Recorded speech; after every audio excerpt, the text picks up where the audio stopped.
কিছু নাই। ৭১-এ আওয়ামী লীগ লড়াই করেছে, ৭১-এ আমরা শেষমেশ হতিয়ার তুলে বাংলাদেশকে স্বাধীন করেছি। ৭৫-এ চেষ্টা করা হয়েছে আওয়ামী লীগকে শেষ করে দেওয়ার, আওয়ামী লীগের নেতা বড় বড় নেতাদের, সম্পূর্ণ নেতাদের হত্যা করা হয়েছে, তারপরেও আওয়ামী লীগ টিকে আছে। আজকে আওয়ামী লীগ তার চেয়ে অনেক শক্তিশালী পজিশনে আছে। আওয়ামী লীগ এখন এত শক্তিশালী, আমাদেরকে কেউ দাবায় রাখতে পারবে না। আওয়ামী লীগের নেতৃত্বের অভাব নেই। আমি সজীব ওয়াজেদ জয় আছি, বঙ্গবন্ধুর নাতি, আমি আওয়ামী লীগের সাথে আছি।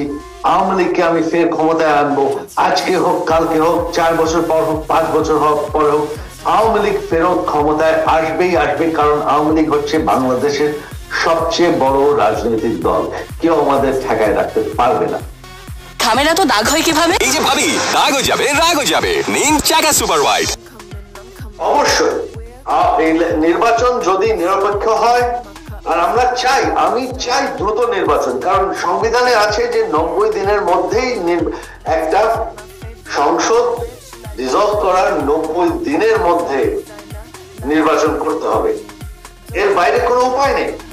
এর বাইরে গেলেই মানে একটা অনির্বাচিত অসংসদীয় সরকার, মানে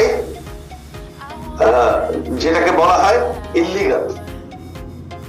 তো আমার বিশ্বাস গত 15 বছরের যে উন্নয়ন বাংলাদেশের মানুষ দেখেছে, ভোগ করেছে, যে শান্তি ভোগ করেছে, হ্যাঁ সরকারের ভুল হতে পারে, অবশ্যই ভুল হয়েছে, তবে এই যে শেখ হাসিনার সরকারের যে উন্নয়ন আর শেখ হাসিনার সরকারের যে শান্তি এনেছে, এইটা কেউ অস্বীকার করতে পারে না।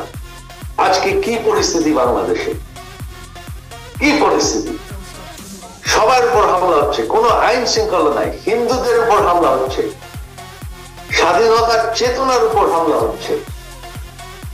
15 বছর এই অশৃঙ্খলা বাংলাদেশে বিশৃঙ্খলা ছিল না, কারণ আওয়ামী লীগ এটাকে নিশ্চিত করেছে। তো আপনারা যদি সেই শান্তি ফিরে চান, সেই উন্নয়ন ফিরে চান, আপনাদের একটাই উপায়, কারণ আপনারা অন্য সরকার দেখেছেন, কোন সরকার বাংলাদেশের এরকম উন্নয়ন করতে পারেনি। আর যদি আওয়ামী লীগকে ফের ক্ষমতায় ভোট না দিন, বাংলাদেশ পাকিস্তান হয়ে যাবে, সোজা কথা। আপনারা, এটা বাংলাদেশের মানুষের উপর, আপনারা যদি চান বাংলাদেশ পাকিস্তান হয়ে যাক, আওয়ামী লীগকে ভোট দিয়েন না। আপনারা যদি না চান যে বাংলাদেশ